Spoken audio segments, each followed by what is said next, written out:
Hey you! Hello tout le monde, aujourd'hui on se retrouve pour le premier tuto d'automne. Je suis trop contente parce que l'automne c'est vraiment ma période préférée niveau make-up, pas niveau temps, ça on est d'accord parce qu'en plus là c'est vraiment pourri, genre on est passé de 20 degrés à -12 sans sommation. Mais qui dit automne dit couleurs chaudes, les marrons, les bronzes, les cuivres, le orange, le bordeaux, c'est vraiment tout ce que j'aime. Mais pour ce premier tuto j'ai voulu faire quelque chose de simple à réaliser mais qui fait toujours son effet. Parce que ça donne vraiment l'illusion que vous avez passé du temps sur votre maquillage alors que pas du tout, c'est vraiment hyper simple à réaliser.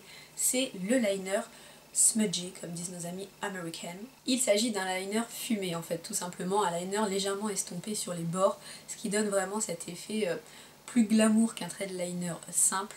Je trouve que c'est un maquillage qui fonctionne à tous les coups et sur tout le monde. Et pour tout vous dire, je voulais faire des lèvres glossy pour pas que ce soit complètement mat. Mais finalement, c'était surtout une bonne excuse pour vous montrer ce rouge à lèvres qui fait partie de mes rouges à lèvres préférés. En ce moment, je ne porte que lui depuis que je l'ai. C'est devenu THE couleur. Reconnaissez que c'est complètement approprié pour la saison, mais en plus, niveau formulation, tenue, etc., je n'ai rien à dire. C'est vraiment un rouge à lèvres exceptionnel et je trouve que finalement, le mat sur les yeux et le mat sur les lèvres, ça fonctionne très bien. Bon, évidemment, mon teint n'est pas mat parce que moi je peux pas et l'highlighter c'est la vie, comme vous le savez. Mais évidemment, comme toujours, si ça ne vous plaît pas le full mat, vous changez les lèvres, vous changez les couleurs. Moi, je ne vous donne que mes humbles techniques et conseils et vous en faites ce que vous voulez. En tout cas, j'espère que ça va vous plaire. Si vous aimez ceci, je vais vous expliquer tout pas à pas. Je vous fais à tous des gros bisous et je vous laisse avec la suite. Let's go! Donc dans un premier temps, on va prendre une base. Évidemment, c'est toujours le Paint Pot Soft Ocre, vous me connaissez depuis le temps, mais je trouve que c'est celui qui unifie le mieux la paupière. Il est très important que vous ayez une paupière très unifiée puisqu'on ne va pas du tout travailler le creux de paupière ni rien. Tout se passe en ras de cils maintenant, aujourd'hui, donc il faut une paupière bien unifiée. Et donc par-dessus, je vais rajouter un voile de poudre translucide. Vous pouvez utiliser aussi un fard de la couleur de votre peau, mais le but est encore une fois d'unifier la paupière, donc j'en mets sur toute la paupière jusqu'au sourcil.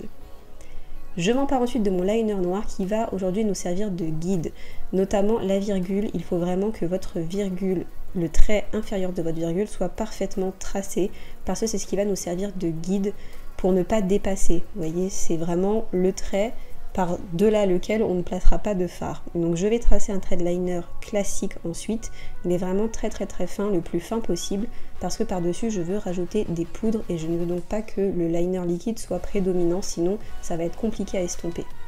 Je prends donc ensuite un fard noir, le plus intense que vous ayez mat, en l'occurrence c'est un Urban Decay, mais peu importe la marque, et je vais repasser par-dessus ce trait de liner liquide et me servir de ce même fard pour épaissir le liner. Et ensuite, ça va faciliter l'estompage puisque si vous n'avez pas une base poudre en dessous, ça va être compliqué d'estomper si vous faites un trait de liner liquide simple. J'espère que je suis claire. Ensuite, je prends un fard marron mat, cette fois-ci un fard marron foncé, et je vais m'en servir encore une fois pour un peu plus épaissir et commencer à estomper mon trait de liner en insistant sur le coin externe. Je vais m'en servir comme couleur de transition en quelque sorte puisque je vais rajouter une troisième couleur ensuite. C'est pas indispensable mais je trouvais que c'était un peu plus cohérent et un peu plus simple de faire comme ça. La dernière couleur qu'on va utiliser, c'est un magnifique bordeaux mat, c'est vraiment une de mes couleurs préférées chez Makeup Geek, le fard Beaten, et je vais donc le placer encore une fois dans mon creux de liner. Je sais pas si ça vous parle, mais je pense que les images parlent d'elles-mêmes. C'est vraiment dans le coin externe, là où le ras de cils et la virgule se rejoignent, que je vais placer le plus de fard, et avec un petit pinceau crayon, je vais estomper encore, jusqu'à avoir un résultat bien diffus et bien fumé. Passez-y du temps puisque après c'est terminé pour les yeux. Je vais m'emparer d'une serviette imbibée de démaquillant ou alors une lingette démaquillante toute faite pour enlever les chutes parce que les fards noirs c'est une catastrophe, donc je préfère vous dire de faire votre teint après. Moi c'est toujours ce que je fais mais là en l'occurrence encore plus. Mais bon, si vous êtes précautionneuse, allez-y, faites votre teint avant, mais c'est pas mon cas. On passe ensuite au fossile pour terminer ce look parce que c'est vraiment le truc qui finit de glamourifier ce trait de liner fumé. J'utilise les fossiles de chez Everblinks. Je vous ai fait une vidéo complète sur ces fossiles et sur la pose, comment je les mets, etc., comment je les entretiens. Je vous mettrai tout à la fin de la vidéo, vous n'aurez plus qu'à cliquer sur l'image.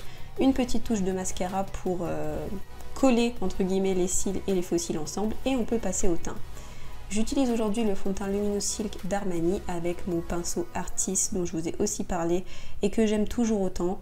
Je vais l'appliquer sur l'ensemble de mon visage sans oublier le cou, les oreilles et la racine des cheveux.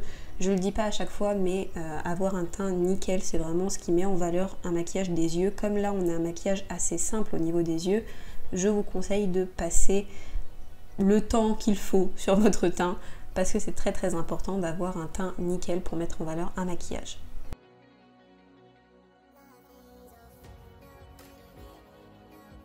Pour s'occuper de ces vilains cernes, je vais d'abord prendre un correcteur orangé pour neutraliser la couleur bleu-violette immonde que j'ai sous les yeux. J'estompe ça directement avec le doigt, ça va juste me permettre de faire une sous-couche pour enlever la couleur et par-dessus je vais mettre un anti-cerne classique. Oui, c'est toujours le même, oui, je n'ai toujours pas trouvé mieux, je suis désolée, c'est toujours l'anti-cerne de chez NARS, mais il est vraiment génial. Donc je vais m'en servir comme anti-cerne classique et également pour illuminer en quelque sorte le reste de mon visage, donc les points de lumière, notamment le menton et entre les deux sourcils au milieu du front pour équilibrer. Parce que si vous avez une zone très lumineuse sous les yeux et rien sur le reste du visage, ça peut faire un peu déséquilibré, un peu bizarre. Et je m'empare de mon Beauty Blender pour estomper tout ça, comme d'habitude. Estomper, estomper pour que tout se fonde bien ensemble. Et ensuite, avant de poudrer, je vais bronzer mon visage avec le Soleil Tan de Chanel. Pourquoi je ne poudre pas tout de suite mon dessous de l'œil? Parce que le Soleil Tan est une texture crème et que si je poudre, ça risque d'interférer avec cette texture-là. Donc d'abord toutes les crèmes et ensuite on poudre. Le Soleil Tan va me permettre de réchauffer mon teint sur la racine des cheveux, au niveau des joues. J'adore ce bronzer, il va vraiment à une multitude de carnations, peut-être pas les très foncés, mais en tout cas il donne un super effet ensoleillé. J'adore ce bronzer, idéal pour les peaux sèches et vraiment un effet hyper naturel. Et vous en avez pour toute votre vie là-dedans, je vous le garantis. Une fois que j'ai fait mon bronzer, à ce moment-là, je peux poudrer mon dessous de l'œil. Donc je vais le poudrer avec ma poudre de chez Laura Mercier, la même que j'ai mis sur mes yeux en début de vidéo. Vous voyez que moi, le multitasking, ça me connaît. Et donc je prends mon Beauty Blender toujours humide, que je trempe dans ma poudre et je vais presser la poudre sur mon dessous d'œil. Vraiment presser très fort pour la faire pénétrer en quelque sorte sur le dessous de l'œil, ce qui va matifier et vraiment lisser la peau, lisser, flouter les pores que vous avez à cet endroit au niveau du haut des joues. Souvent on a des pores apparents, ça va vraiment vous donner un effet Photoshop. Dernière étape pour les yeux, je vais utiliser une touche lumière mat. Oui, vous pouvez utiliser une touche lumière mat, il suffit simplement qu'elle soit plus claire que votre carnation et ça suffira à donner un coup d'éclat au coin interne de l'œil pour réveiller le regard. Donc là c'est un fard crème vraiment très très clair que j'utilise. Et on finit par une petite touche de mascara sur les cils du bas qui sinon se retrouverait bien nus. Et on va pouvoir passer au reste du teint. Je vais faire un léger contouring avec un contour kit de chez Smashbox. C'est compliqué à dire ça, de chez Smashbox. Et je vais simplement creuser mes joues avec, je vais rien faire de plus avec la couleur la plus froide, donc celle qui est tout à gauche. C'est vraiment un excellent kit, les poudres sont vraiment très belles, très fines et se travaillent très bien. Et je vais simplement donc placer ça dans le creux de mes joues et toujours estomper vers le haut. Le contouring c'est fait pour lifter le visage, donc on estompe toujours vers le haut, c'est très important. En blush, j'ai choisi un blush particulièrement automnal, vous avez vu cette beauté, c'est Séduction de NARS. Et alors là, il faut avoir vraiment la main légère parce que vous pouvez vite vous retrouver avec des joues de clown. Il est hyper pigmenté, il faut vraiment passer très rapidement le pinceau dedans et estomper parce que c'est une merveille mais hyper pigmenté, donc dangereux. En highlighter, j'ai choisi un highlighter crème parce que je voulais quelque chose de subtil, on s'entend, plus subtil que ce que je mets d'habitude.